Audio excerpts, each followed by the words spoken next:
Buenas noches. Después de lo del Día del Padre, regresamos al tema que teníamos, Segunda de Corintios. Acompáñenme por favor a Segunda de Corintios 2:14.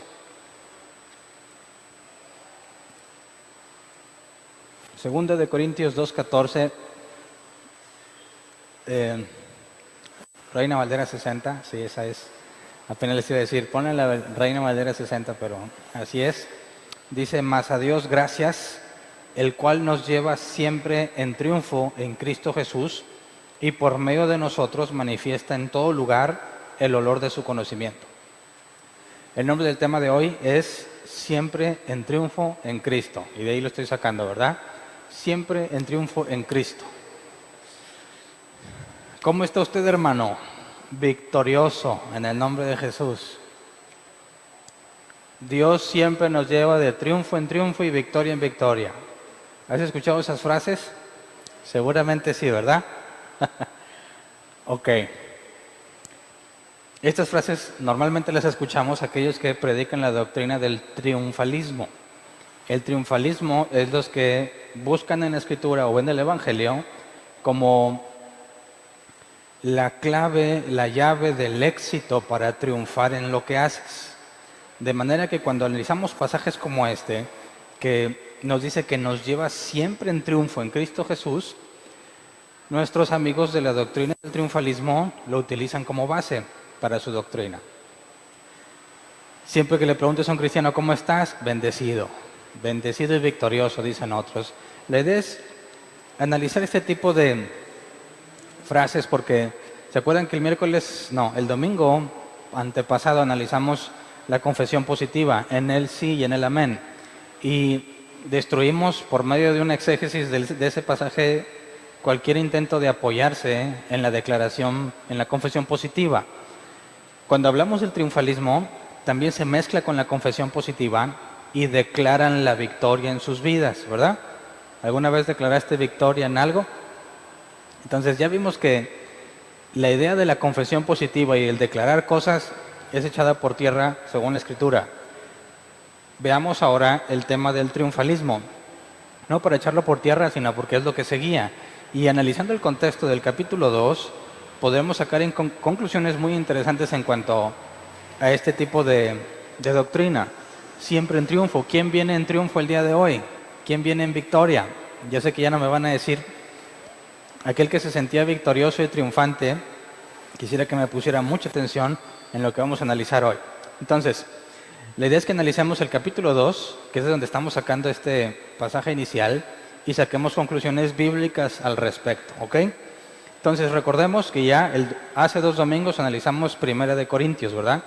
Y el miércoles pasado analizamos el tema del Dios de toda consolación, y vimos que había un error grave en la traducción de consolación cuando la palabra es parakaleo, que hace referencia al paracletos, que hace referencia a llamar a alguien que está cercano, muy cercano a ti, a tu lado.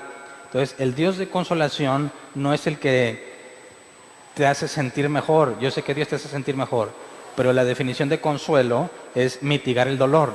Y cuando pensamos en Dios, en un Dios de consolación, vimos que se sacan mucha doctrina y canciones cristianas de ese tipo de entendimiento equivocado, basados en una traducción deficiente, y piensan que Dios te va a apapachar después de que regreses de la victoria.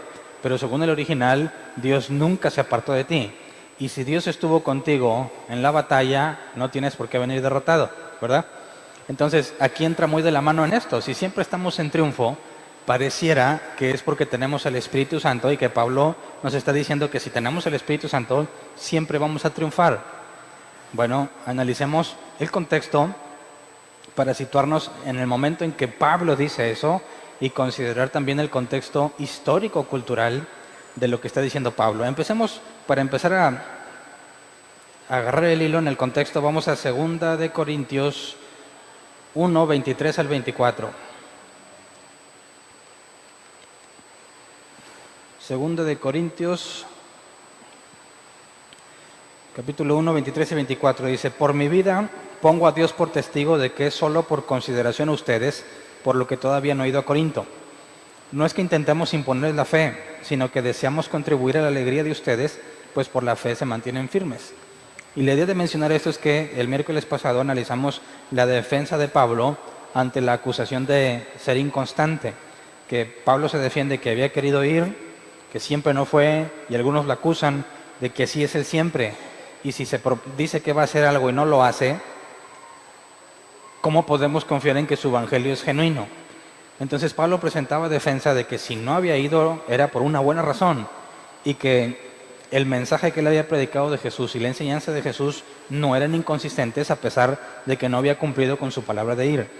Luego, 2 Corintios 2, del 1 al 2, que es como empieza el capítulo 2, nos dice, en efecto, decidí no hacerles otra visita que les causara tristeza, porque si yo los entristezco, ¿quién me brindará alegría sino aquel a quien yo haya entristecido?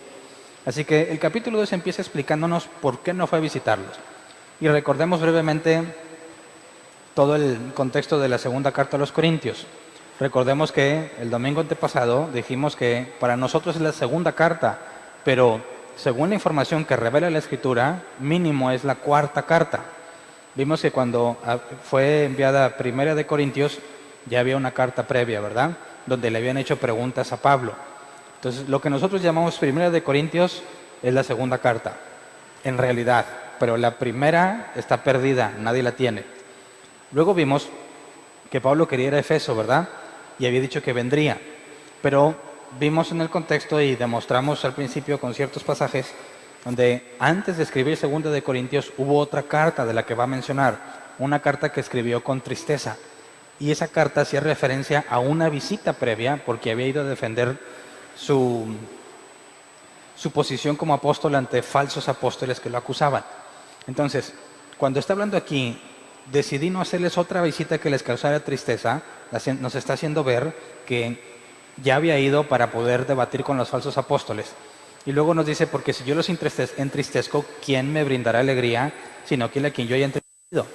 Es decir, como una vez ya fue, y fue un momento muy lamentable lo que pasaron, decidió no volver a ir hasta saber qué onda con ellos, cómo habían reaccionado. Y analizamos la vez pasada que les había mandado una carta por manos de Tito y que estaba él ansioso por saber cómo habían reaccionado los de Corintio a esa carta. Luego, vamos al versículo 3 y 4. Les escribí como lo hice, para que al llegar yo, los que debían alegrarme no me causaran tristeza. Estaba confiado de que todos ustedes harían suya mi alegría. Les escribí con gran tristeza y angustia de corazón y con muchas lágrimas, no para entristecerlos, sino para darles a conocer la profundidad del amor que les tengo.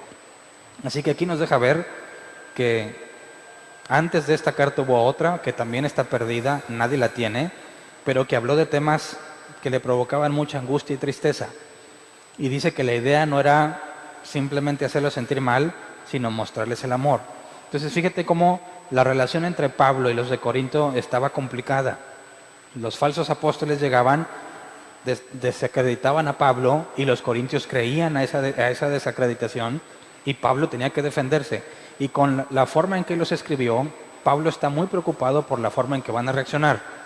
Luego, versículo 5 al 11, dice, si alguno ha causado tristeza, no me la ha causado solo a mí, hasta cierto punto, y lo digo por no exagerar, se la ha causado a todos ustedes. Para él es suficiente el castigo que le impuso la mayoría. Más bien, debieran perdonarlo y consolarlo para que no sea consumido por la excesiva tristeza. Pausa. ¿Se acuerdan que vimos en 1 de Corintios que Pablo pedía que expulsaran al inmoral que estaba entre ellos? Y que usábamos esto como una referencia probable a la restauración de ese individuo. Se le había aplicado disciplina, había sido entregado a Satanás, y habíamos analizado que entregarlo a Satanás era expulsarlo, y lo mostramos bíblicamente. Así que había sido expulsado. Esto parece indicar una de las posibilidades, porque hay dos. Una posibilidad es que haga referencia a este inmoral. Lo raro es que, ¿por qué le estaría causando tristeza a Pablo? ¿Qué razón tendría el inmoral para causarle tristeza a Pablo, como si lo hubiera atacado personalmente a él? Esta es una cuestión que tenemos que analizar. Pudiese entenderse que el inmoral que estaba haciendo daño a toda la congregación le haya provocado una tristeza a Pablo. O puede ser que en la visita, cuando fue a confrontar a los falsos apóstoles, alguno de ellos haya ofendido a Pablo. Sigamos leyendo. Versículo 8. Por eso les ruego que reafirmen su amor hacia Él. Con este propósito les escribí, para ver si pasan la prueba de la completa obediencia. A quien ustedes perdonen, yo también lo perdono. De hecho, si había algo que perdonar, lo he perdonado por consideración a ustedes en presencia de Cristo, para que Satanás no se aproveche de nosotros, pues no ignoramos sus artimañas. Entonces, cualquiera de las dos opciones, ya sea que en esta visita previa, donde fue a confrontarlos, alguien lo haya ofendido duramente, o que haya sido el inmoral de la primera carta, nos sirve como buen ejemplo de la aplicación de disciplina en la iglesia. Y haya sido el inmoral, el disciplinado u otro nuevo, como quiera podemos ver la aplicación de la disciplina, y quisiera que lo analicemos a detalle para entender cómo es que una iglesia bíblica debiese entender el asunto de la disciplina. Del versículo 5, Pablo nos deja ver un asunto interesante que él ya había descrito en otra parte. Dice, si alguno ha causado tristeza, no me la ha causado solo a mí, hasta cierto punto, y lo digo para no exagerar, se la ha causado a todos ustedes. Entonces, Pablo se siente en cierta forma agredido y entristecido por alguien. Y Pablo asegura que no nada más él sintió tristeza, sino todos los demás. Leamos esta parte que hace referencia. Vamos a 1 Corintios 12, 26. Pablo ya nos había descrito cómo se supone que la iglesia reacciona ante ese tipo de situaciones. Dice, si uno de los miembros sufre, los demás comparten su sufrimiento. Y si uno de ellos recibe honor, los demás se alegran con él. Entonces, ¿qué pasa? Imagínate, tratemos de ponerlo en nuestro tiempo. Alguien que no tenemos, alguien como el apóstol Pablo, alguien que haya venido a nuestra ciudad y trajera el evangelio. Y fue el primero que vino a nuestra ciudad. Y por medio de él aprendimos de Dios. Se va, vienen otros que lo desacreditan y todos les creemos. Luego viene y se defiende. Pero hay uno entre nosotros que particularmente ofende a Pablo. ¿Cómo te sentirías tú? Tienes dos opciones. Dices, pues ese no es mi bronca, que se arreglen Pablo y él. O si entiendes el concepto de la iglesia y de que somos un cuerpo, cualquier cosa que te pase en el cuerpo se siente en todo el cuerpo, ¿verdad? Es decir, no te puedes raspar una mano y al cerebro le vale o al resto del cuerpo le vale y no se da por enterado. Todo el cuerpo experimenta sufrimiento o bienestar según lo que le pase a algún miembro de nuestro cuerpo. Entonces, la idea correcta ante una situación complicada en la congregación es que le afecte a todos. Un cristiano que entiende los dos más grandes mandamientos, ama a Dios y a tu prójimo. El primer lugar donde lo aplicas, el amor a Dios y el amor al prójimo, es en la congregación. Si tú realmente amas a Dios y la Escritura dice que la iglesia es el cuerpo de Cristo, es la novia de Cristo, nos dolería grandemente cualquier daño que la iglesia reciba. No podemos estar simplemente ajenos, apáticos a lo que le pase a alguien en la congregación que es reconocido como un genuino creyente. Si tú conoces a un creyente que tú dices, yo estoy dispuesto a decir públicamente que él es un verdadero creyente, y te enteras de que le pasa algo malo, ya sea que lo ofendan o que él ofenda a otro miembro de la iglesia, debiésemos experimentar un dolor sincero, una pena por ese tipo de cosas que no debieran de pasar entre nosotros.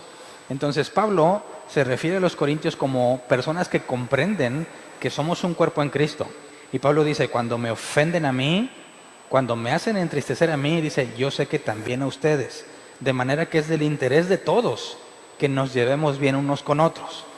Quiero dejarlo claro porque yo sé que muchos vienen de un contexto de iglesias cristianas, digamos, en la mejor de la forma, no bíblica, donde muchos viven de la greña, y es natural. Sabes que fulano se pelea con mengano y no se habla con este otro. Y dices, ay, mira, yo no me meto, yo pongo los ojos en Cristo. Es un grave error. Si realmente consideras que estás en una iglesia que es el cuerpo de Cristo y alguien tiene problemas con otro individuo, No puedes decir que tú solamente pones los ojos en Jesús. No puedes decir hombre, pues así es en todos lados. Debiese haber un interés genuino en que esa situación se corrija. ¿Me explico? Si a ti no te interesa, entonces el problema es tuyo. Si alguien de nosotros sufre por algo que entre nosotros mismos nos hicieron, no debiese ser algo trivial y natural. Debiese ser algo que nos entristezca a todos por igual. Luego, regresémonos a 2 de Corintios, versículo 6, nos dice que la mayoría, déjame regresarme, aquí está, para él es suficiente el castigo que le impuso la mayoría. Así que cuando se dan cuenta de que este individuo, sea el inmoral u otro, le genera una tristeza a Pablo, entiéndese por ofensa porque habla de perdonarlo, la mayoría le impuso un castigo al que ofendió. ¿De dónde sacaron esto? Vamos a Mateo 18, versículo 15 al 20. Dice, si tu hermano peca contra ti, ve a solas con él y hazle ver su falta. Si te hace caso, has ganado a tu hermano. Pero si no, lleva contigo a 1 o 2 más para que todo asunto se resuelva mediante el testimonio de 2 o 3 testigos. Si se niega a hacerle caso a ellos, díselo a la iglesia. Y si incluso a la iglesia no le hace caso, trátalo como si fuera un incrédulo o un renegado. De manera que ese es el punto máximo, ¿verdad? Cuando alguien peca contra ti, no necesariamente que te ofendió a ti. Cuando peca contra ti y tú eres el cuerpo de Cristo, entonces se generaliza. Cuando alguien de nosotros peca contra cualquier miembro de la iglesia, tiene que ser confrontado. ¿Me explico? No que tú hayas pecado y tú vayas a arreglarlo. Cuando tú ves que alguien peca, lo confrontas. Yo sé que en nuestra cultura es muy mal vista la confrontación, ¿verdad? Cualquier persona que confronta a otra te hace pensar que se está peleando. Pero no tiene nada que ver la confrontación con un pleito. La confrontación es necesaria e indispensable para todo aquel que se sienta miembro de la iglesia de Cristo. Si tú ves que tu hermano está haciendo algo grave para con otro, si alguien está pecando contra el cuerpo de Cristo, ve y tú y él hablas con él y le haces ver su falta. ¿Qué pasa si no te hace caso? Traes testigos que piensan como tú. No nada más estén a tu favor, sino que pueden considerar que lo que sucedió fue una falta, para que se decida entre los testigos, los que estuvieron, los que pueden determinar bíblicamente si realmente fue una ofensa, algo inadecuado, si fue un pecado. Acuérdense de la palabra pecado, hamartia, errar al blanco. Si lo que se hizo fue indebido, los testigos van a aclarar el asunto. No hace caso, lo dices a la iglesia. En ese entonces es cuando entra el Consejo de Ancianos a tomar cartas en el asunto. Y si le hacen ver el Consejo de Ancianos que está mal y sigue necio, lo expulsan. ¿Cómo hacemos efectiva la expulsión de alguien? ¿Ponemos unos guardias para que no lo dejen entrar? ¿Qué hace si quiere venir? ¿Se lo impedimos? No está hablando de ese tipo de cosas. Tenle por gentil, incrédulo, un renegado. Aunque entre a este lugar, nadie debería tratarlo como hermano en Cristo. Ni siquiera debería llamarle hermano. Aunque venga a este lugar, no nos vamos a pelear con él para que no entre. Simplemente va a experimentar el rechazo de todos. Que en este caso los corintios, en la mayoría, le aplicaron un castigo. Dejaron de tratar con él. De manera que si él viene y todos lo hacen a un lado, se va a sentir incómodo, no va a querer seguir viniendo. ¿Quién está dispuesto a hacer ese tipo de cosas? ¿Quién está diciendo, a ver, qué onda con, pues lo expulsaron? Oh, ni cuenta me di. Las expulsiones tienen que ser públicas. Se tiene que enterar a los miembros de la iglesia que hay individuos que ya no tienen la membresía. ¿Para qué? Para que se pueda aplicar bíblicamente la disciplina. No puede ser tratado como hermano. ¿Qué pasa si es familiar tuyo? Tu esposo, tu esposa, tu mamá, tu hijo. ¿Le vas a dejar de hablar cuando estés en tu casa? ¿O nada más le dejas de hablar cuando esté en la iglesia? ¿Cómo ven? ¿Qué harías? Dios no quiera, pero si te corren a tu esposo, a tu esposa, a tu hijo, por necio, cuando llegues a tu casa, ¿qué vas a hacer? ¿Le vas a dirigir la palabra o no? ¿O lo corres también de tu casa? No, no puede ser tratado como hermano. Si es tu esposo o tu esposa, no puedes dejar de hablar con él, ¿verdad? Simplemente no va a ser considerado como creyente por nadie. Nadie lo va a tomar en cuenta para nada en respecto a la iglesia, en respecto a la doctrina. Va a ser como si fuera un incrédulo. ¿Un incrédulo puede entrar? Claro. ¿Puedes platicar con un incrédulo? Claro. Pero nunca se le va a tomar como creyente. Entonces, el castigo que le impuso la mayoría tiene que ver con que se pusieron de acuerdo y dejaron de hablarle. Dejaron de tratarlo como hermano. ¿Quién tiene el corazón tan frío como para hacer eso? Aquel que ama al cuerpo de Cristo, ¿verdad? Y es todo lo contrario a un corazón frío. Es la mayor muestra de amor que puedes hacerle a alguien que está confundido en un error, que está metido en un error y está ciego y no lo puede ver. Y a pesar de que ya le trataron de hacer ver su problema, no quiere verlo. La única forma de tratarlo, la única que demuestra amor, es aplicarle la disciplina. Así que, por eso el ejemplo de lo que está pasando en 2 de Corintios tiene mucho que ver con el concepto de la disciplina, sea o no sea el inmoral de 1 de Corintios, ¿verdad? Luego, versículo 7 y 8.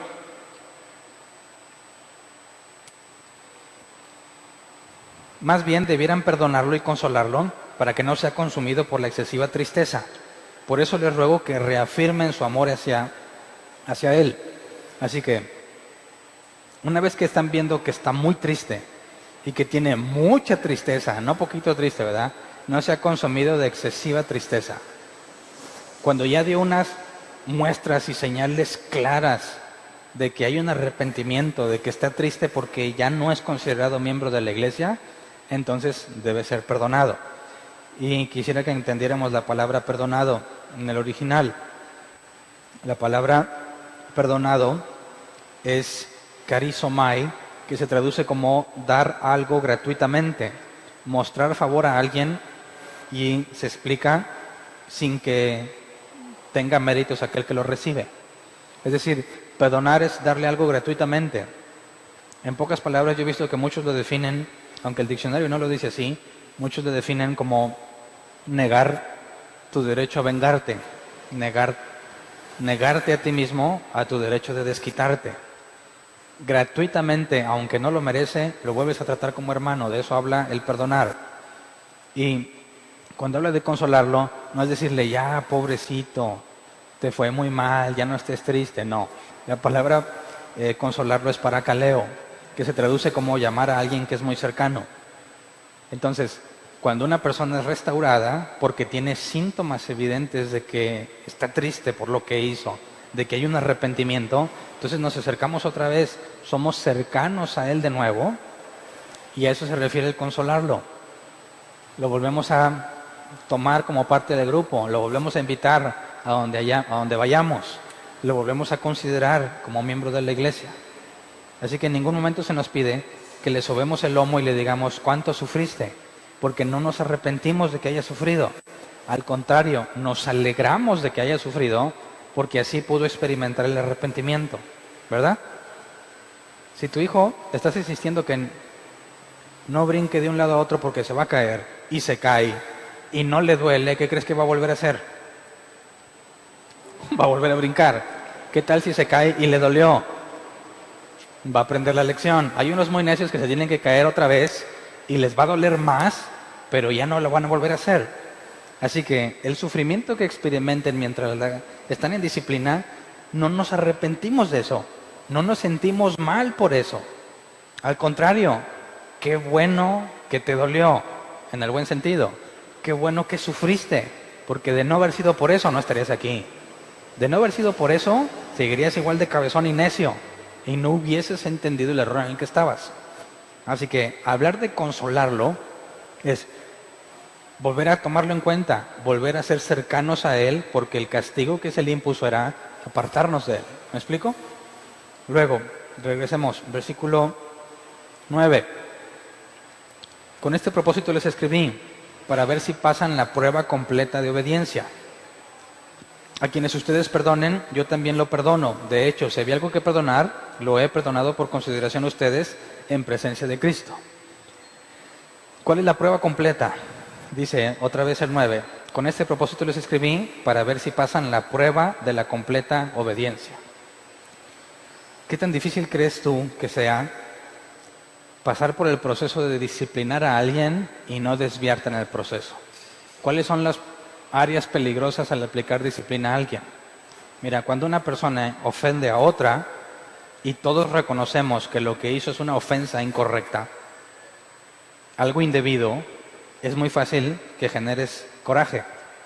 Es muy fácil que te ensañes con la persona y quieras correrla no por amor, sino porque estás enojado, ¿verdad? Es muy fácil que vayas a pensar, qué feo le dijiste, no, hombre, hiciste pésimo, qué bueno, te vamos a entregar a Satanás para que se te quite. Eso ya es desviarte del propósito de la disciplina. La motivación de la disciplina es el amor, que sea restaurado el individuo, no darle su merecido. ¿Me explico? Luego, si tienes síntomas de arrepentimiento, si ves que la tristeza lo consume, lo debes perdonar. Eso implica tomarlo de nuevo sin albergar ningún rencor. Así que, para poder pasar la prueba de la obediencia, es mantenerlos en lo correcto en todo el proceso. Si alguien lo confrontas y lo expulsas, jamás debe ser un asunto de enojo o de rencor.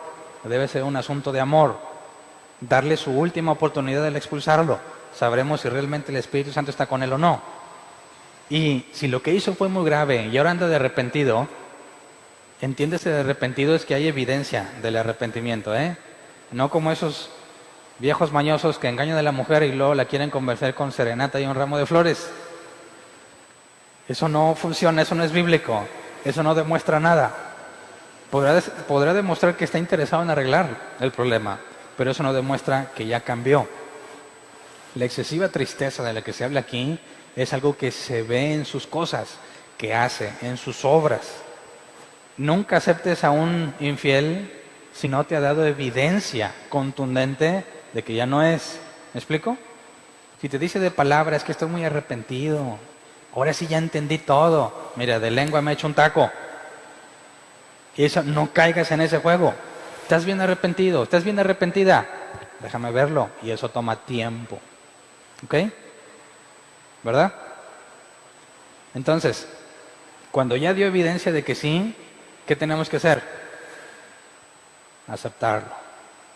De corazón. Volver a ser cercanos a Él. Perdonarlo y consolarlo. Para que leo. Te renuncio a mi derecho a desquitarme, porque ya vi evidencia de que entendiste. Y te vuelvo a recibir como alguien cercano a mí.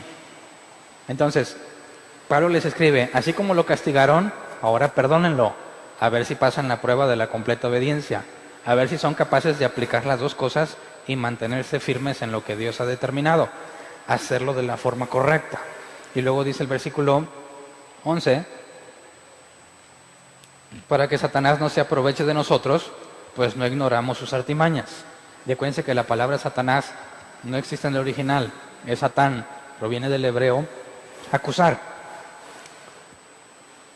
Dice, si pasas la prueba de la completa obediencia, Satanás no se puede aprovechar de ti. ¿Cómo lo entendemos? ¿Qué hace Satanás? ¿Qué hace Satán? Te acusa. Si pasas la prueba, no te va a poder acusar. ¿Qué pasa si en el proceso de disciplina tú te quedas con rencor? Vas a ser acusado, ¿verdad? Y como los apóstoles, Jesús les dijo, se han pedido para zarandearlos como a trigo. Así que te metes en problemas cuando no haces las cosas como debieras. Entonces, si expulsamos a alguien, tenemos que asegurarnos de hacerlo de la forma correcta. Si restauramos a alguien, tenemos que asegurarnos de estar nosotros bien y de la forma correcta. De esa manera, no vamos a poder ser acusados por Satanás. Quisiera que quedara claro eso, porque hay algunos que piensan que Satanás está en un lugar escondido y de repente los va a atacar. Anda como león rugiente, ¿verdad? Sí, buscando a quién devorar. Sí, eso no significa que tú vas a andar por la calle y de repente te salta y te pesca descuidado. Porque también la Escritura dice que el ángel de Jehová acampa alrededor de los que lo temen y los defiende. Así que para que el león te pueda hacer algo, necesitas andar sin protección. Y no es cobertura, porque de ahí sacan un montón de cosas. ¿Tendrías tú que ser expuesto por Dios como Jesús le dijo a los apóstoles? Los han pedido para zarandearlos y ya se le dio permiso. Entonces el león va a venir a atacarte porque Dios dijo, ahí está, tiene un plan Dios con eso. ¿Me explico? Pero si tú haces las cosas de manera correcta, no tienes por qué preocuparte de que Satanás se quiera aprovechar de ti. ¿Sí me explico? Si no, lean el libro de Job. Nada de lo que le pasó a Job fue improvisto. Quizás imprevisto para Job, pero Dios fue quien lo autorizó. Dios es el que tiene el control. Entonces, aquí es donde, fíjate cómo Pablo está haciendo mucho énfasis en cosas tristes, ¿verdad? En cómo hacer las cosas correctas. Sigamos en versículos 2 y 13 de 2 de Corintios. 2 de Corintios 2, 12 y 13. Ahora bien, cuando llegué a Troas para predicar el Evangelio de Cristo, descubrí que el Señor me había abierto las puertas. Pausa. ¿Qué significa que le haya abierto las puertas? Porque ya hay otras doctrinas, ¿verdad? ¿Quién de aquí abrió puertas a Satanás? ¿Alguien has escuchado esa frase? ¿Quién se anda cuidando de no abrir puertas? Dice, no, yo no voy a ver una película de misterio. ¿Por qué? Porque luego abres puertas. Dices, ¿de dónde sacaste esa idea? ¿De dónde sacaste esa idea de que se abre la puerta? Porque tratemos de hacer conclusiones bíblicas. Si el ángel de Jehová acampa alrededor de los que le temen y los defiende, ¿dónde estaba esa puerta que abriste? ¿Dónde?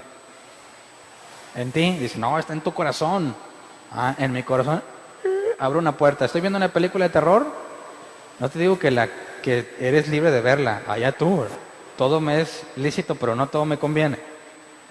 Imagínate que alguien dice, no, aguas que abres puertas. Entonces, algo pasa extrañamente en la vida de estas personas que piensan que cuando están viendo algo, espiritualmente se abre una puerta en algún lugar de tu ser y el ángel de Jehová está completamente descuidado y un demonio canijo se mete sin que nadie lo note.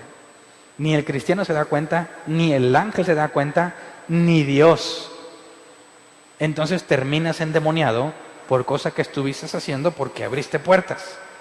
Y cuando le dices, híjole, ¿cómo le hago? Yo ni sabía que se abrían las puertas. ¿Cómo le hago para cerrarlas? Fácil, cierro toda puerta en el nombre de Jesús. Y supuestamente esas puertas misteriosas que se habían abierto, con esa declaración se cierran. Mi pregunta es, ¿de dónde sale esa doctrina? ¿De la Escritura? No. Porque si aquí que leemos que el Señor le había abierto la puerta, ¿tiene que ver con que los demonios se entran y la puerta en la vida de Pablo? ¿Está hablándonos de eso? ¿Ese es el contexto de la carta? ¿Qué podemos entender sobre este asunto? Hay otro pasaje donde Pablo usa esta misma frase. Colosenses 4:3. Dice, y al mismo tiempo intercedan por nosotros a fin de que Dios nos abra las puertas para proclamar la palabra, el misterio de Cristo por el cual estoy preso. Así que, fíjate que el hecho de abrir las puertas en este pasaje no tiene nada que ver con su vida, ¿verdad? Tiene que ver con proclamar la palabra. Y luego vamos a 1 Corintios 16:9. Dice, porque se me ha presentado una gran oportunidad para un trabajo eficaz, a pesar de que hay muchos en mi contra. Y aquí el enfoque es proclamar la palabra también. Hay muchos en su contra, pero hay una oportunidad para hacerlo. Entonces, la Biblia tiene que explicar la Biblia. No hay ninguna referencia a que espiritualmente abras puertas o cierres en tu vida o en tu ser para que los demonios entren o salgan. Eso no tiene ninguna base bíblica. El efecto de abrir las puertas, según la propia Escritura, tiene que ver con una oportunidad para predicar. ¿Me explico? Cuando dice, Señor, abre las puertas para que consiga un buen trabajo, ¿qué significa? ¿Qué significará? ¿Que espiritualmente Dios modificó algo? Fíjate, cuando tú le pides a Dios que abra una puerta, ¿qué sucede en el mundo espiritual? Dios estaba en su trono y escucha mi oración. Dice, Hernán dijo, Señor, abre una puerta para que encuentre trabajo. Entonces Dios dice, he escuchado a mi hijo Hernán, que es justo en todos sus caminos, fiel como ningún otro, así que búsquenle una puerta y ábransela. De manera que yo estoy haciendo que Dios reaccione a una petición mía, ¿verdad? El problema es que la Escritura dice que Dios tiene todo preparado, ¿verdad? ha preparado todas las cosas, como dice el libro de los Hechos, cuando Pablo presenta su defensa, dice que Jesús murió de acuerdo a todas las cosas que Dios había preparado. Así que tenemos dos opciones. Yo le estoy pidiendo que abra una puerta, esa puerta está abierta o cerrada desde antes de la fundación del mundo, ¿verdad? Porque Dios ya lo determinó todo. O Dios está esperando a que le digas qué onda. Señor, ya que estás ahí arriba sin qué hacer, ¿no ves cómo estoy batallando? Pues ábreme la puerta, quiero trabajo. Dice, ¿sabes qué, Hernán? Cierto, te lo mereces. Y le abre la puerta. Si eso pasa en realidad, ese Dios no es el de la Biblia. No puede ser el de la Escritura. No puede ser un Dios soberano y todopoderoso que tiene todo planeado porque reacciona según lo que le pidas. Así que si tú mueves a Dios, que es todopoderoso, Dios deja de ser todopoderoso y tú te conviertes en el todopoderoso. ¿Me explico? La doctrina de abrir y cerrar puertas espirituales contradice gravemente la Escritura y la naturaleza del Dios de la Biblia. Y partiendo de estos pasajes bíblicamente, si alguien quisiera usarlos como base doctrinal para determinar que sí se abren puertas en lo espiritual, no tiene ningún sentido porque el contexto indica la proclamación de la palabra. Así que cuando alguien dice, Dios, ábreme las puertas, está hablando como necio. Más bien la oración es, Señor, hágase tu voluntad. Tú ya lo tienes definido. Sabes que no tengo trabajo. Espero en ti que me tengas preparado algo. Y si no, no importa, hágase tu voluntad. Eso es orar conociendo al Dios de la Biblia, ¿verdad? Que sabes que ya todo está listo. Entonces, regresémonos a Corintios. Versículo 2 Corintios capítulo 2, versículo 2 y 13. Ahora bien, cuando llegué a Troas para predicar el Evangelio de Cristo, descubrí que el Señor me había abierto las puertas. Así que está, tiene que ver con proclamar una oportunidad para predicar el Evangelio, ¿ok? Aún así, me sentí intranquilo por no haber encontrado allí a mi hermano Tito, por lo cual me despedí de ellos y me fui a Macedonia. Notemos esto, va a Troas, tiene oportunidad de predicar el Evangelio, pero no está en paz, está intranquilo porque no encuentra a Tito. ¿Para qué quería Tito? Tito fue el que llevó la carta a los Corintios y Pablo estaba esperando que regresara para que le dijera cómo habían reaccionado. Entonces, Pablo se encuentra en un dilema. Él dice que, ay de mí si no predico el Evangelio, ¿verdad? Tiene la oportunidad para predicar en Troas, pero le urge saber cómo reaccionaron los corintios a su carta. Así que tiene que tomar una decisión. Dice otra vez el versículo 13, aún así me sentí intranquilo por no haber encontrado allí a mi hermano Tito, por lo cual me despedí de ellos y me fui a Macedonia. Vamos ahora a Hechos, capítulo 20, versículos 6 al 12. Porque esto que leímos en 2 de Corintios nos explica qué fue lo que pasó con Pablo. Dice, pero nosotros zarpamos de Filipos después de la fiesta de los panes sin levadura y a los 5 días nos reunimos con los otros en Troas, donde pasamos 7 días. El primer día de la semana nos reunimos para partir el pan. Como iba a salir el día siguiente, Pablo estuvo hablando a los creyentes y prolongó su discurso hasta la medianoche. En el cuarto del piso superior donde estaban reunidos había muchas lámparas. Un joven llamado Eutico, que estaba sentado en una ventana, comenzó a dormirse mientras Pablo alargaba su discurso. Ahí está mi base bíblica para alargar mis discursos, ¿eh? Cuando se quedó profundamente dormido, se cayó desde el tercer piso y lo recogieron muerto. Pablo bajó, se echó sobre el joven y lo abrazó. No se alarmen, les dijo, está vivo. Luego volvió a subir, partió el pan y comió, siguió hablando hasta el amanecer y entonces se fue. Al joven se lo llevaron vivo a su casa para gran consuelo de todos. Entonces, ¿por qué razón Pablo, si ve que se le cae uno de dormido y se muere, Dios hace el milagro y lo resucita, entra y sigue predicando hasta el amanecer? ¿Cuál es la urgencia? Estaba intranquilo porque no había encontrado a Tito. ¿Sí? ¿Hacen el link? Llegó a Troas por primera vez a predicar el Evangelio. Estuvo un tiempo, no encontró a Tito, se tuvo que ir. Leemos qué pasó con Pablo en Troas. Llegó, se puso a hablar con los creyentes, los que habían respondido a su mensaje, y como sabe que se tiene que ir, no desperdicia ni un momento y se queda hablando toda la noche hasta que amanezca, porque tiene que irse a ver dónde está Tito y obtener respuesta. ¿Ok? Regresemos a 2 de Corintios 2:14, el pasaje central. Sin embargo, gracias a Dios que en Cristo siempre nos lleva triunfantes y por medio de nosotros esparce en todas partes la fragancia de su conocimiento. Y este es un versículo que tiene un cambio drástico en el tema de Pablo, ¿sí o no? Recapitulemos. Pablo está hablando de la carta triste, ¿verdad? Está hablando del que disciplinaron. Está hablando de que todos experimentaron tristeza, que lo restauren. Y luego dice, llegué a Troas, estaba bien chido predicando, pero estaba intranquilo porque no encontré a Tito. Y luego dice, pero siempre estoy triunfante. Y dices, ¿de dónde salió el triunfo? ¿Por qué el cambio drástico de tema? ¿Qué fue? ¿Se perdieron pasajes, versículos previos? ¿Por qué razón de estar totalmente intranquilo, ahora dice que está triunfante en Cristo? ¿Qué le pasa? Y lo peor es que hay muchos cristianos así, ¿verdad? Están bien mal, les está yendo bien mal y siempre quieren decir que están en triunfo. Dices, ¿estás loco? ¿Qué te pasa? No, yo como que estoy en triunfo, hermano. ¿Cuál triunfo si te van a quitar la casa? ¿Me explico? No, Hernán, es que no tienes fe. No, eso no tiene nada que ver con fe. Tiene que ver con ser realistas. ¿Te está yendo mal? No estás en triunfo, ¿verdad? Por eso le llaman el triunfalismo. Quieren sentirse ganadores en cualquier situación.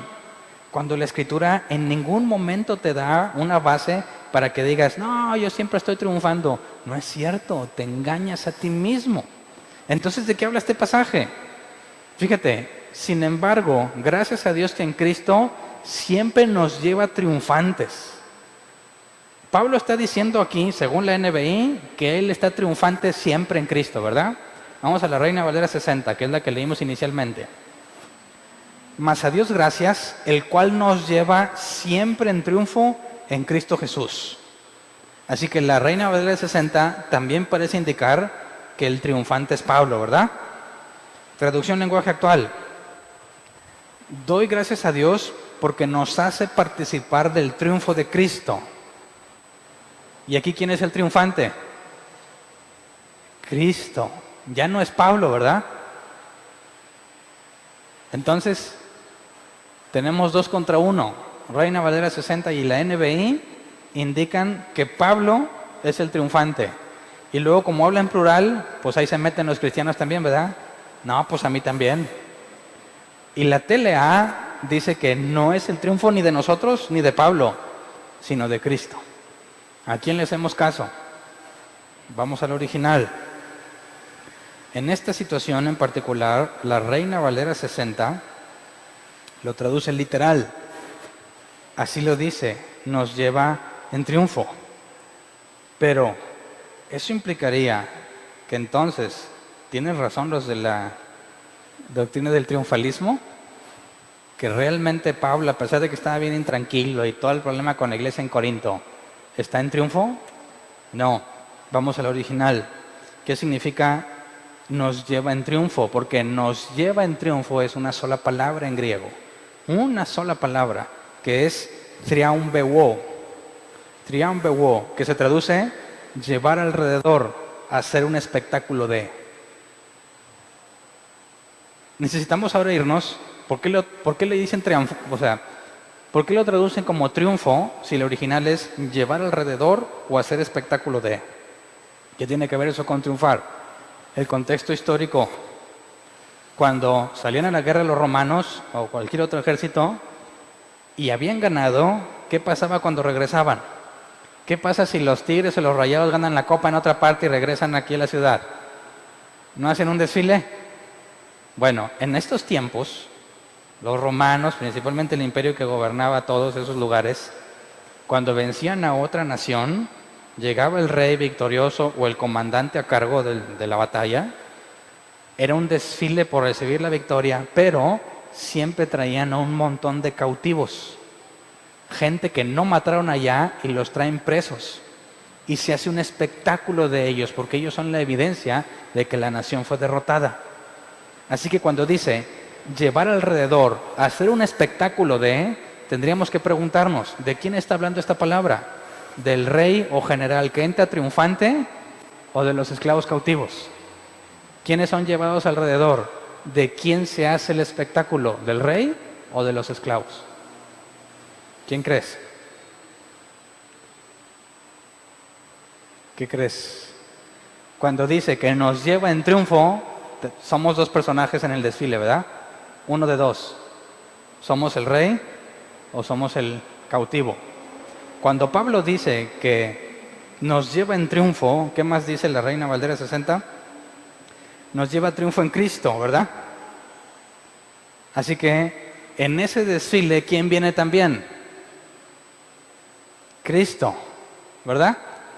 Nos lleva en el espectáculo, nos lleva haciendo espectáculo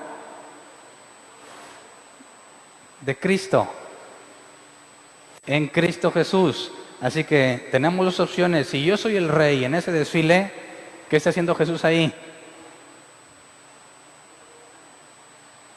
¿Habrá dos reyes? Nosotros venimos triunfantes porque ganamos. ¿Y Jesús qué?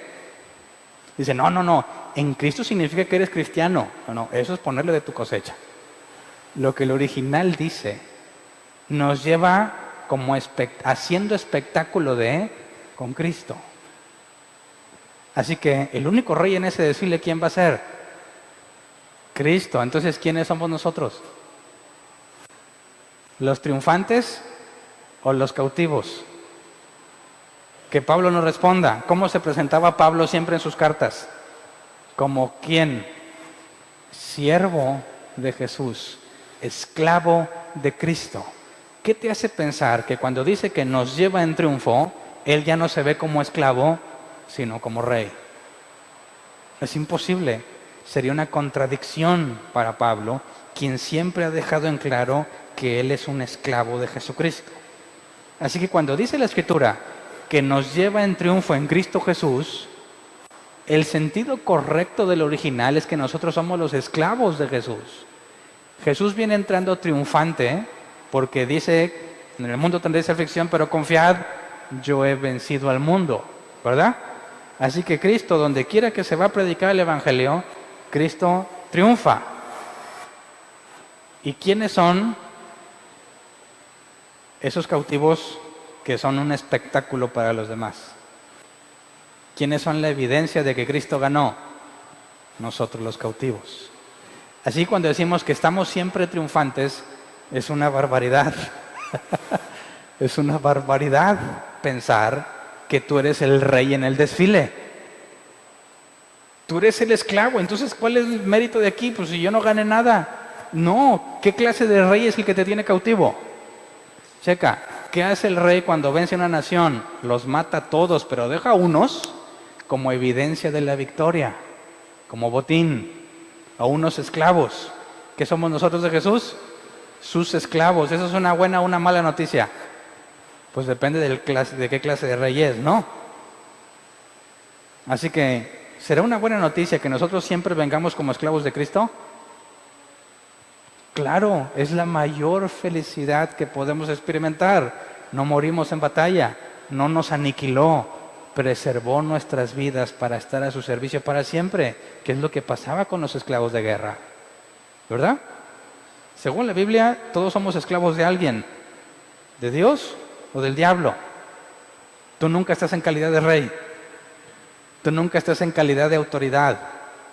Cuando tienes autoridad es la que Jesús te encomendó y vienes como un mero representante que no tiene autoridad alguna, sino como mensajero del que tiene autoridad. Así que en eso radica el error del triunfalismo. Cuando utilizan este pasaje, ellos hacen a un lado a Jesús y se ponen como los reyes que regresan victoriosos. Y pregunto yo, ¿quiénes son los esclavos? ¿Bajo qué base dejas de ser esclavo para convertirte en rey? Cuando lo más que podemos aspirar es ser esclavos del único rey justo, del que un día nos va a decir, ya no te llamo siervo, sino amigo, ¿verdad? Del que ha prometido que un día, cuando acabe de derrotar a todo el mundo, nos pondrá en tronos juntamente con él. Así que ahorita lo mejor que te puede pasar es ser su siervo. Así que en el contexto, Pablo está hablando del problema con los corintios. Está hablando de que está todo intranquilo. No puede seguir predicando porque está intranquilo, porque no ve a Tito. Dice, pero lo bueno es que siempre camino como esclavo en el desfile de Jesús. ¿Por qué dice eso? Siempre se cumple la voluntad de Dios a pesar de todo lo que está pasando. ¿Verdad? Siempre seguimos siendo esclavos de Él y Él es el que gana, Él es el que hace lo que quiera con nosotros. Somos sus cautivos. A donde vayamos, nosotros somos el espectáculo, somos el olor, dice. Nosotros, por medio de nosotros, esparce por todas partes la fragancia de su conocimiento. Aquí la palabra fragancia no viene en el original. La palabra que viene en el original es olor. Quisiera que la analizamos porque utiliza dos palabras para esto. La palabra olor es el griego osmé, que se traduce como olor. Puede ser agradable o desagradable. Entonces dice Dios, o dice Pablo, que nosotros somos los cautivos en el desfile de victoria de Cristo y nosotros somos los que esparcimos el olor de su conocimiento. La palabra conocimiento es el griego gnosis, que se traduce como doctrina, sabiduría o conocimiento. Entonces, ¿a qué se refiere Pablo con que nosotros esparcimos el olor de su conocimiento? Cuando entra el rey triunfante, la evidencia de su victoria somos nosotros. Gente esclava de Jesús, ¿verdad? Y luego, nosotros somos los que repartimos el olor de su doctrina o su doctrina como un olor. ¿Qué pasa cuando llevas algo que suelta mucho olor y lo pones en un lugar?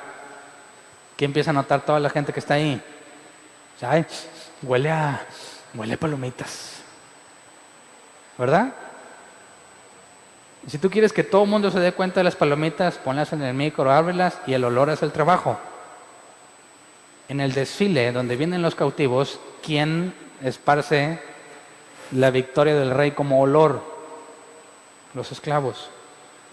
Así que nosotros somos los que repartimos el olor de su doctrina. Cuando nosotros estamos como cautivos en Cristo en cualquier ciudad, nosotros somos los que enseñamos la doctrina. Luego sigue diciendo,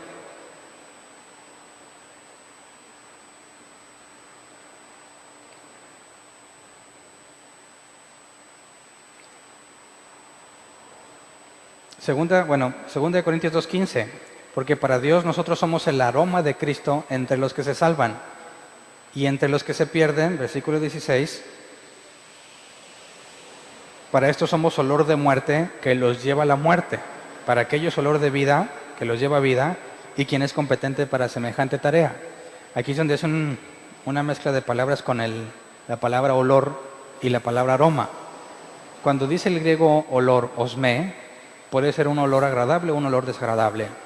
Pero luego dice en el versículo 15, porque para Dios nosotros somos el aroma de Cristo entre los que se salvan. Para Dios somos el aroma de Cristo y aquí la palabra aroma ya no es osmé. Aquí la palabra es euodia, que se traduce como fragancia, olor agradable. Entonces dice, nosotros los cautivos de Cristo, de quien se hace el espectáculo, los que ponemos en evidencia su victoria, repartimos el olor de su conocimiento y ese olor puede ser agradable o desagradable. Dice, ese olor es agradable para Dios, es una fragancia. Nosotros somos una fragancia. Pablo ya nos había hablado de eso. Vamos a Romanos 12:1. Dice, por lo tanto, hermanos, tomando en cuenta la misericordia de Dios, les ruego que cada uno de ustedes en adoración espiritual ofrezca su cuerpo como sacrificio vivo, santo y agradable a Dios. Nos ofrecemos como sacrificio. Pablo dijo, ya no vivo yo, mas vive Cristo en mí, ¿verdad? De manera que Pablo dijo también en Romanos 7, con la mente me sujeto a Cristo. Soy su esclavo, ok. Ofrezco mi cuerpo como sacrificio. Vamos a Levítico 1:17. Levítico 1:17. Cuando Pablo dice que ofrezcamos nuestros cuerpos como sacrificios, hace referencia a este pasaje. Levítico 1:17. Después la desgarrará por las alas, pero sin arrancárselas. Entonces el sacerdote la quemará en el altar sobre la leña encendida. Es un holocausto, una ofrenda presentada por fuego de aroma grato al Señor.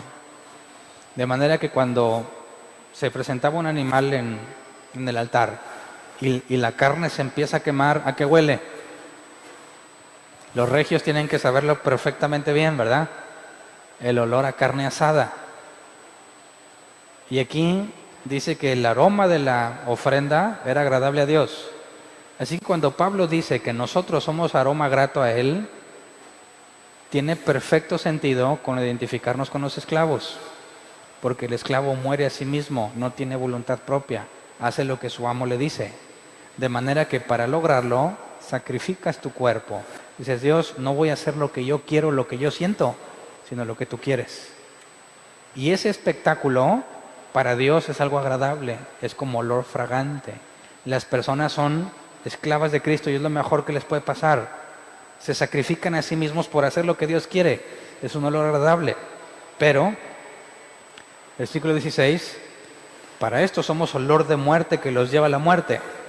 Hablando no de Dios, ¿verdad? Sino de los que no reciben el Evangelio. Para aquellos, olor de vida que los lleva a la vida. Entonces, para Dios es algo bien agradable, pero no para las personas. Cuando tú eres ese esclavo de Jesús, despides un olor y depende de quién te huela, si es agradable o desagradable. ¿Verdad? Si alguien que dice, estaba puesto para la vida, cuando tú esparces la doctrina de Dios, es muy agradable lo que dices. Te dicen, me gusta, enséñame más de la Escritura, háblame más de Dios. Es algo agradable para ellos. Pero ¿qué pasa con otros cuando les hablas de Dios y de la Biblia? ¿Cómo reaccionan? ¿Cómo te tratan cuando tú les hablas de la Biblia? Como alguien que apesta. Eres un olor desagradable, eres olor de muerte. ¿Me explico? Entonces fíjate cómo Pablo arma su imagen cuando dice que nos lleva en triunfo en Jesús y entendemos el contexto de lo que es un desfile donde vienen los esclavos. Esos esclavos son la evidencia de la victoria. Dios está feliz, es algo dulce para él, olor fragante. Pero para los que van viendo el desfile, reaccionan de distintas formas. Aquellos que también van a ser esclavos, están contentos contigo y con lo que repartes, con lo que esparces. Pero aquellos que no, apestas, a muerto. De manera que siempre va a haber gente que te trate como un apestoso. Ni siquiera quien está cerca de ti. Ay, ahí viene el cristiano. No, sabes que a mí no me metas en esas cosas. Yo no quiero escucharte hablar de eso. Apestas. Te vas acercando y no aguantan el olor. Se van. Apestas para ellos. Pero no te agüites. Es bueno que seas apestoso en ese sentido. Es bueno porque si eres apestoso para ellos, ¿para quién eres olor fragante? Para Cristo y para su iglesia. Pero ¿qué pasa con los cristianos que buscan agradar al mundo?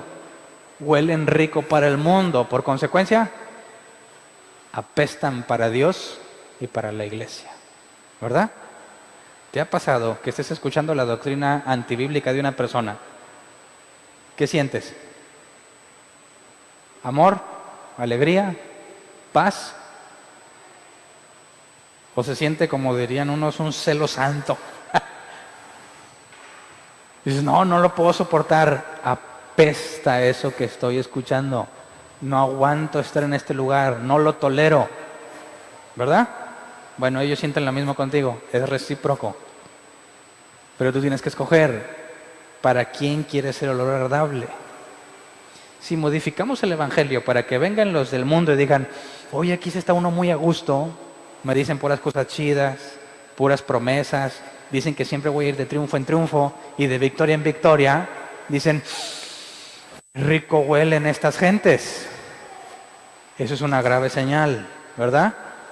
Muy grave señal. Más bien, cuando entre alguien, va a reaccionar de dos formas, va a decir, no soporto a ese individuo hablando de eso. Y se va. Y otro que va a decir, excelente, quiero regresar a la próxima reunión.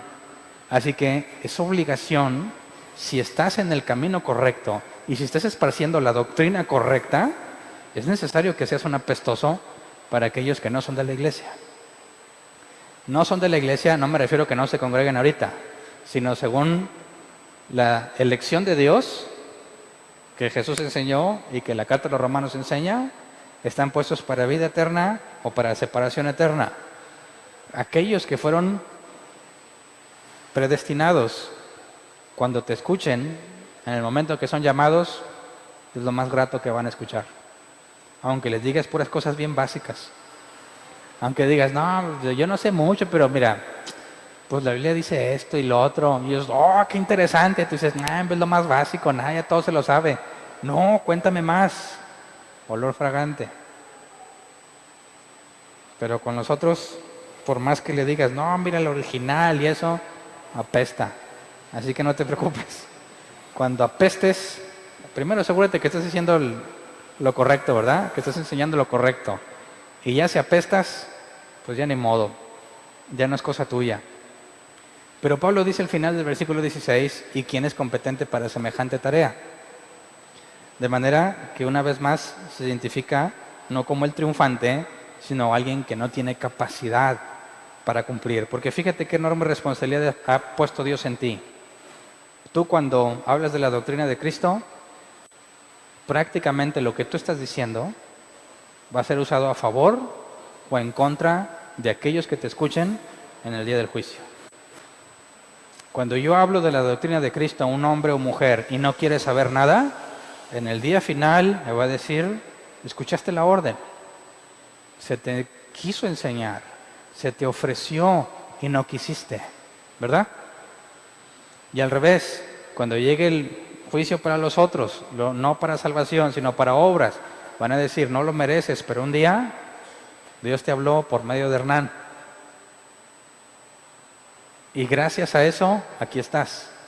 Así que, ¿qué clase de responsabilidad tienes en ti cuando predicas el Evangelio?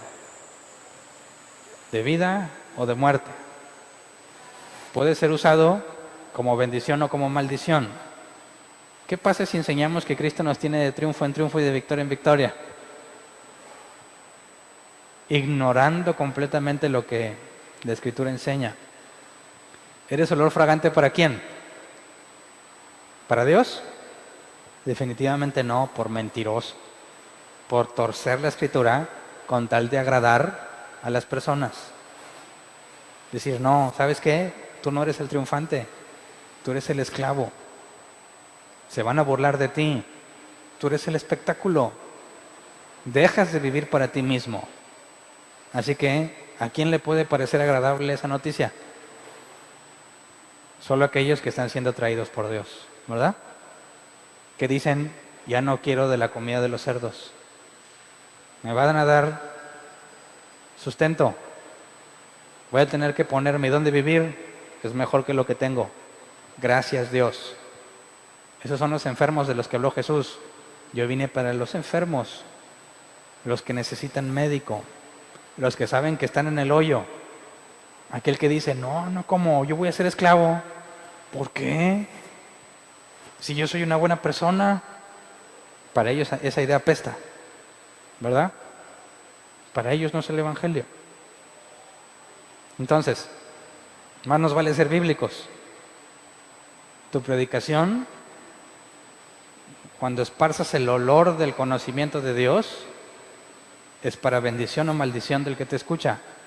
Si lo predicas bien. Si lo predicas mal, es maldición para ti mismo, ¿verdad? Tú mismo quedas descalificado por ser infiel. Entonces, ¿qué opinas de la doctrina del triunfalismo a la luz de este pasaje? ¿Estará bíblicamente respaldada? ¿Tendremos razones bíblicas para sentir que siempre vamos a triunfar, poniéndonos en el lugar que solamente le corresponde a Cristo en el desfile de triunfo? Es un necio y un loco el que piensa así. Más bien, qué bueno que no depende de mí. Qué bueno que yo soy un esclavo.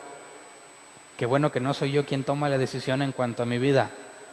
Qué bueno que Dios me controla y que voy a hacer lo que Él me pida. Porque si estuviera en mis manos, ¿qué crees que haría? Lo intercambio por un plato de lentejas, como hizo Esaú, perdón. No podría preservarlo. Gracias a Dios que soy su esclavo.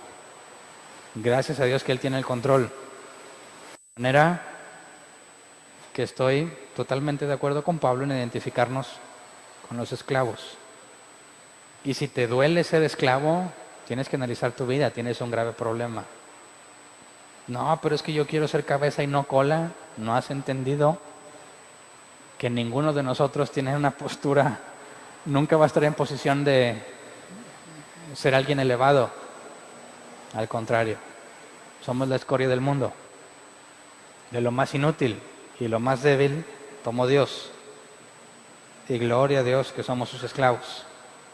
Así que interpretemos correctamente. Nos gloriamos en el triunfo de Cristo y de participar en el desfile como esclavos que somos. Porque Él es un Rey justo, es un Rey sabio y todopoderoso. Nadie lo va a derrotar. Y si yo le sirvo a Él, le estoy sirviendo al dueño de todas las cosas y no al mayor privilegio que es, ¿verdad? Así que vamos a ponernos de pie.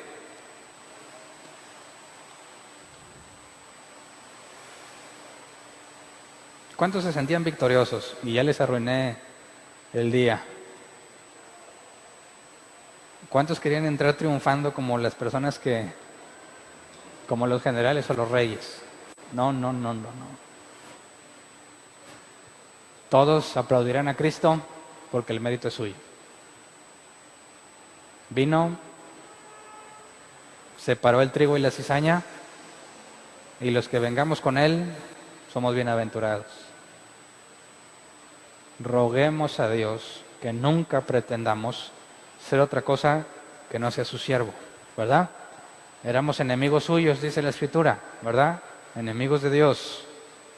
Pero Él nos ofreció ser contratados como esclavos. No tenemos nada. Nos dice que no nos va a faltar nada, lo que se requiere para hacer nuestro trabajo, pero decidió no eliminarnos. Es la mejor aspiración que podemos tener. Siendo enemigos suyos, debió habernos destruido, sin compasión ni misericordia, pero decidió preservarte porque así quiso.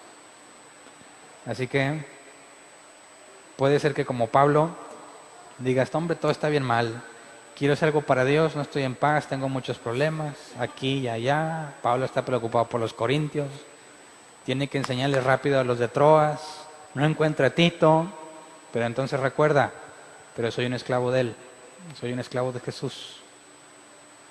Y cuando Él gana, es porque Él tiene el control. Y a pesar de lo mal que esté la situación, Él es el amo y Señor, y se hace su voluntad.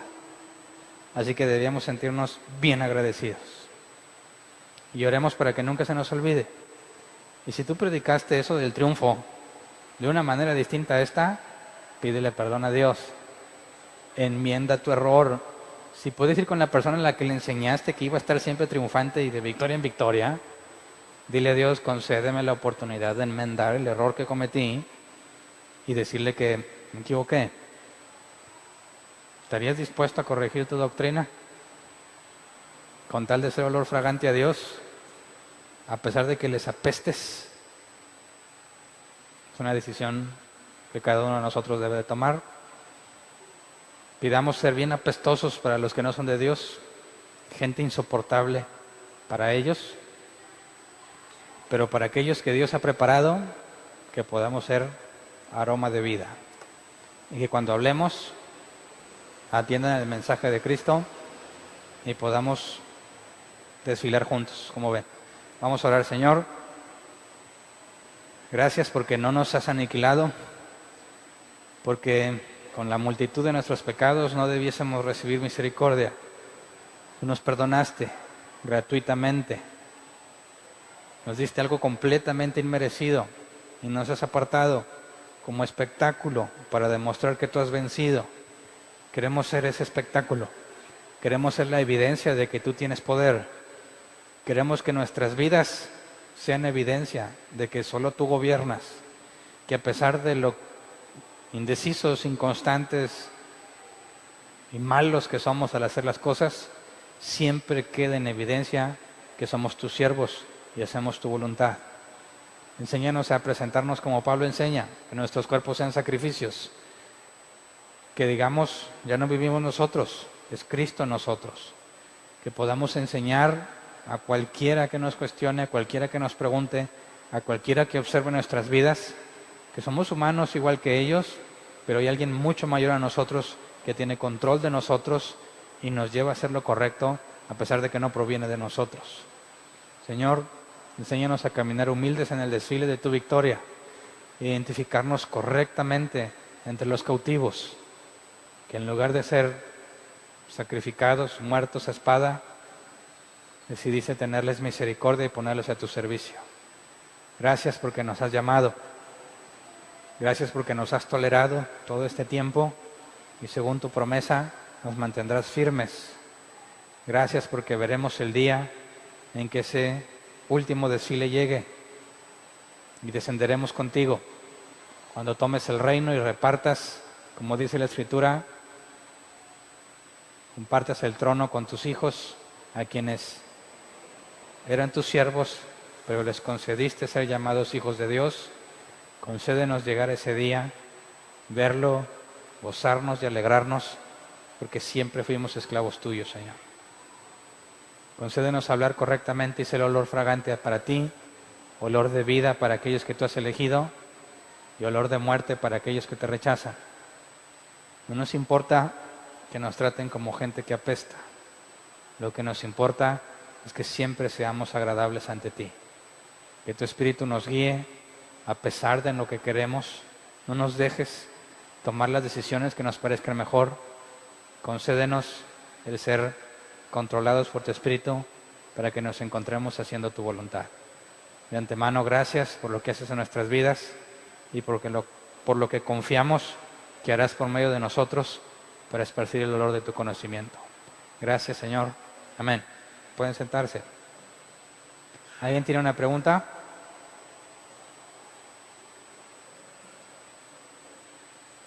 ¿Sí? Ahí va el micrófono.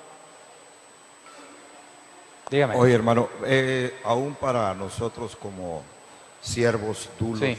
¿verdad? Hay promesas de que en Cristo somos más que vencedores. Sí. O sea, claro, es en Cristo. Sí. Y esa es una promesa, claro, que la palabra de Dios nos dice, Claro. que tenemos que estar muertos a nuestros delitos y pecados. Ah, sí. ¿Verdad? Pero en Cristo, Dios nos da esa promesa de que somos vencedores en Cristo. Sí. O sea, no sé si eso lo consideras tu triunfalismo o realmente tienes la Lo certeza. considero que, perdón, no se escuchó ya. No sé si eso tú lo consideras que es parte de esa doctrina triunfalista, pero es una promesa que Dios nos da, que somos más que vencedores. Sí. Mi pregunta sería, ¿dónde ubicas el vencer? ¿En qué momento? En la promesa que tengo en Cristo Jesús, y que pero yo estoy muerto, ¿verdad?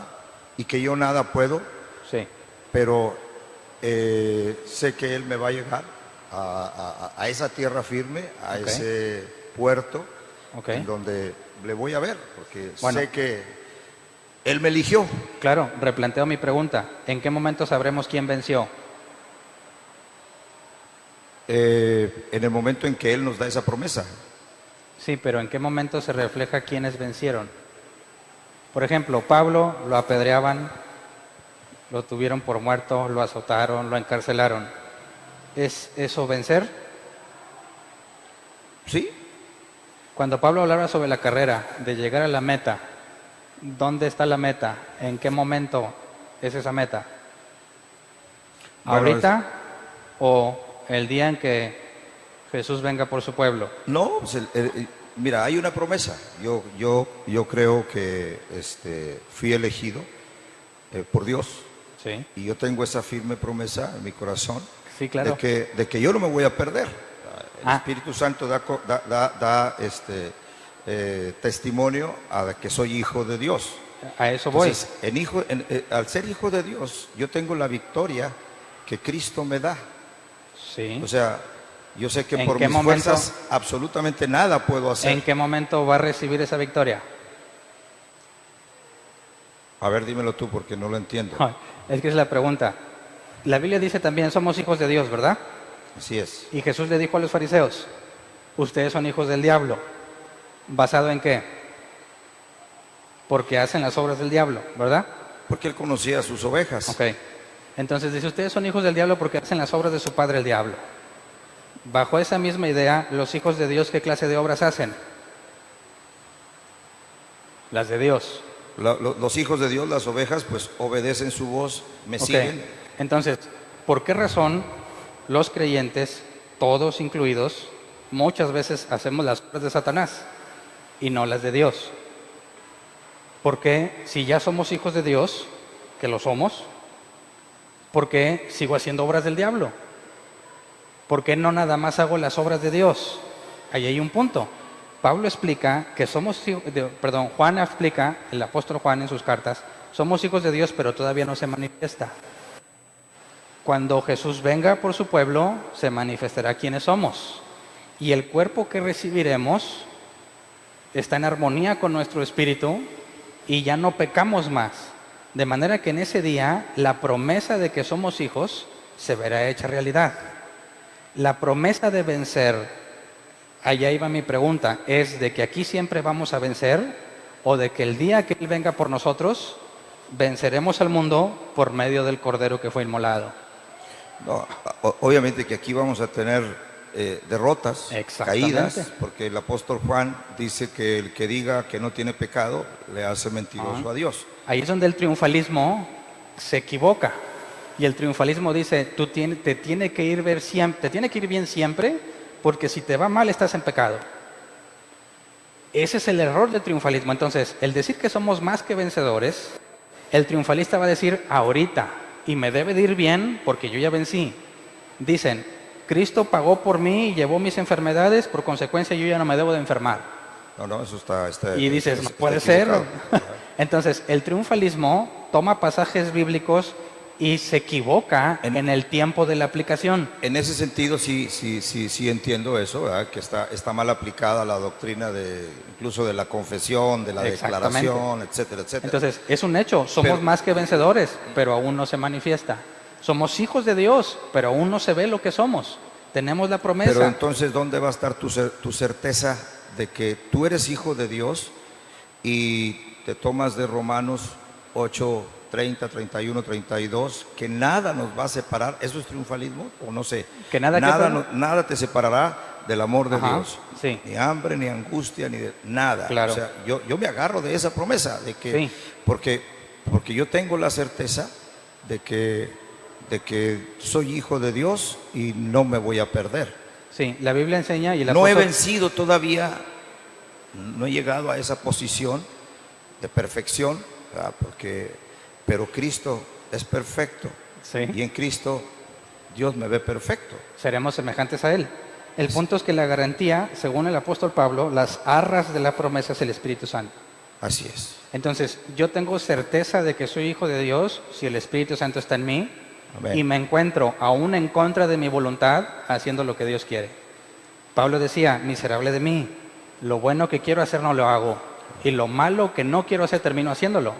Pero su Espíritu Santo, a pesar de mi carne y mis deseos pecaminosos, me va a llevar haciendo la voluntad de Jesús.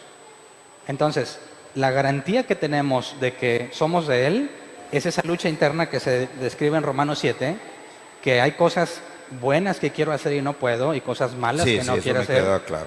Pero el Espíritu Santo siempre me lleva de una u otra forma a arrodillarme ante Dios, Así es. ser restaurado por Él y seguir caminando. Sí, yo Entonces, no voy a vencer al pecado. La O sea, diferencia con el triunfalismo radica en eso. sí, claro, sí, lo entiendo. A lo que yo me refiero es que nosotros tenemos la victoria en Cristo Jesús cuando sabemos de antemano lo que dice Pablo en Romanos 8, dice, pero ninguna condenación hay Claro. para los que están en Cristo Jesús, pero no para los que lo creen de una manera metafórica o espiritualoide, sino que los que saben que nosotros tenemos esa promesa, porque dice, a los que no andan conforme a la carne, Claro. y yo sé que algún día voy a vencer totalmente esta carne, porque lo dice en Efesios. Mientras estemos en este cuerpo, estamos alejados del Así Señor. es, pero a lo que yo me refiero, que tenemos una victoria y que yo voy a llegar a esa meta que dice ahí Efesios,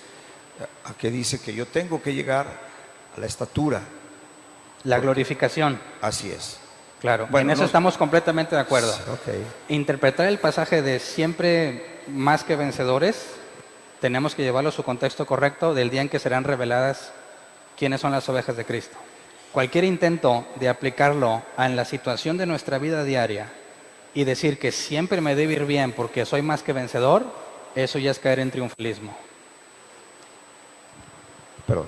Sí, así es. O sea, yo creo en ese contexto de que soy Ok. vencedor, de que voy a llegar a la tierra prometida. Claro, Amén. por Eso su es lo- misericordia. Nomás quería aclarar eso porque es la primera vez que Sí, vengo. qué bueno, estamos en el Perdóname. mismo canal. Perdóname, hermano, pero No tiene que quería disculparse. nomás ver para aclarar esa duda. Qué bueno. Amén. ¿Alguien más tiene una pregunta? ¿No?